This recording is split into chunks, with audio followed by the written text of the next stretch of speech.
वाराणसी शहर ना जाने कितनी चीज़ों के लिए प्रसिद्ध है। मंदिरों से लेकर पतली गलियों तक, गंगा आरती से लेकर प्रसिद्ध घाटों तक, ये शहर ना जाने कितनी विविधताएं लिए हुए सदियों से हमारी संस्कृति का साक्षी बना हुआ है। इस शहर के बीचों बीच सबसे पवित्र नदी गंगा बहती है, तो इसके किनारे बसे हुए घाट अपनी एक अलग कहानी बयां करते हैं। गंगा किनारे बसे इन घाटों में से एक है मणिकर्णिका घाट।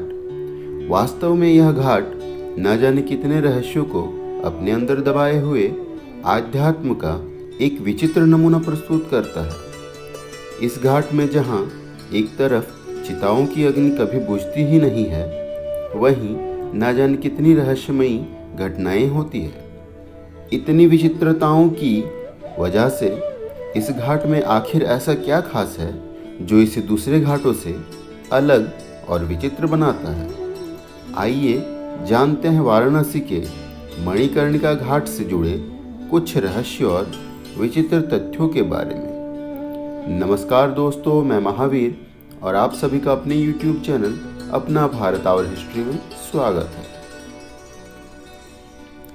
मणिकर्णिका घाट वाराणसी के सबसे पुराने घाटों में से एक है और हिंदू धर्म में पवित्र शास्त्रों द्वारा इसे अन्य घाटों में सर्वोच्च स्थान दिया गया है। ऐसा माना जाता है कि अगर यहाँ किसी व्यक्ति का अंतिम संस्कार किया जाता है तो उसे तुरंत मोक्ष की प्राप्ति होती है, अर्थात इस स्थान पर अंतिम संस्कार होने पर व्यक्ति सीधे स्वर्ग को जाता है। पुराणों में यह भी बताया गया है कि इस स्थान पर आकर मौत भी दर्दहीन हो जाती है, जिसका मतलब हुआ कि इस स्थान पर जिस भी व्यक्ति की मृत्यु होती है उसे किसी भी दर्द की अनुभूति नहीं होती है। यह सिंधिया घाट और दशाश्वमेध घाट दोनों के बीच में बसा हुआ है। इतिहास की बात करें तो यह इस शहर में मौजूद सबसे पुराने घाटों में से एक है। वास्तव में मणिकर्णिका घाट का उल्लेख 5वीं शताब्दी के एक गुप्त अभिलेख में भी मिलता है। हिंदू धर्म में इसका सम्मान किया जाता है। मणिकर्णिका घाट में चिताओं के दहन और अंतिम संस्कार की एक पुरानी पौराणिक कथा प्रचलित है। इस कहानी में ही इस घाट का मणिकर्णिका नाम पड़ने का कारण भी छिपा है। ऐसा माना जाता है कि जब देवी आदि शक्ति, जिन्होंने देवी सती के रूप में अवतरण लिया था, अपने पिता के अपमान की वजह से वह अग्नि में कूद गई थी और उस समय भगवान शिव ने उनके जलते शरीर को हिमालय तक ले गए। उस समय भगवान विष्णु ने भगवान शिव की दुर्दशा को देखकर अपना सुदर्शन चक्र देवी आदिशक्ति के जलते हुए शरीर पर फेंका, जिससे उनके शरीर के 51 टुकड़े हो गए। प्रत्येक स्थान जहां उनके शरीर के टुकड़े पृथ्वी पर गिरे, उन्हें शक्तिपीठ घोषित किया गया। उसी समय मणिकर्णिका घाट पर माता सती की कान की बालियां गिरी, जिन्हें कर्णफूल भी कहते हैं। इसीलिए इसे एक शक्तिपीठ के रूप में स्थापित किया गया और इसका नाम मणिकर्णिका रखा गया, क्योंकि संस्कृत में मणिकर्ण का अर्थ है कान की बाली। उसी समय से यह स्थान विशेष महत्व रखता है। मणिकर्णिका घाट के कुएं का रहस्य। मणिकर्णिका घाट पर एक कुआं है जिसे मणिकर्णिका कुंड के नाम से जाना जाता है। इसे भगवान विष्णु ने बनवाया था। हिंदू पौराणिक कथाओं के अनुसार भगवान शिव पार्वती के साथ विष्णु के सामने उनकी इच्छा पूरी करने के लिए एक बार वाराणसी आए थे। विष्णु ने दंपति के स्नान के लिए गंगा तट पर एक कुआं खोदा।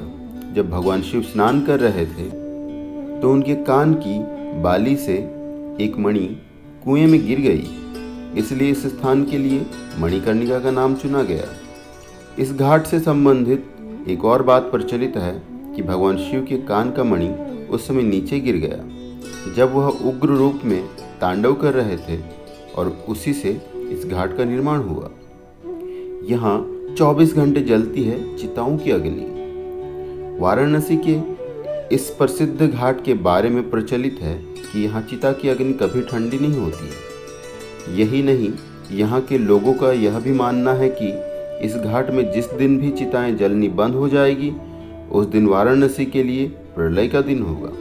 यह घाट बनारस के 84 घाटों में से सबसे ज़्यादा मशहूर है और इसे मोक्ष का प्रतीक माना जाता है। दूर विदेशों से भी इस घाट को देखने लोग आते हैं और इसकी खूबियों का बखान दूर तक होता है। घाट के शीर्ष पर जलाव लकड़ी के विशाल ढेर लगे होते हैं। प्रत्येक लट्ठे को बड़े पैमाने पर सावधानी से तोला जाता है ताकि दाह संस्कार की कीमत की गणना की जा सके। प्रत्येक प्रकार की लकड़ी की अपनी अलग कीमत होती है, जिनमें चंदन सबसे महंगा होता है। एक लाश को पूरी तरह से जलाने के लिए पर्याप्त लकड़ी का उपयोग करना भी एक कला है। इस जगह पर आप शमशान और चिताओं का दाह संस्कार देख सकते हैं। वास्तव में वाराणसी का मणिकर्णिका घाट देश के अनोखे स्थानों में से एक है जो ना जाने कितनी विविधताओं को समेटे हुए हैं। जीवन की वास्तविकता का अद्भुत नज़ारा देखने आपको भी एक बार इस घाट के दर्शन के लिए जरूर आना चाहिए। अगर आपको यह वीडियो अच्छी लगी हो तो इसे शेयर करें, लाइक करें, कमेंट करें और इसी तरह हमसे जुड़े रहने के लिए हमारे चैनल को सब्सक्राइब करें और बेल आइकन को प्रेस करें ताकि हमारे नए वीडियो की अपडेट आपको मिलती रहे।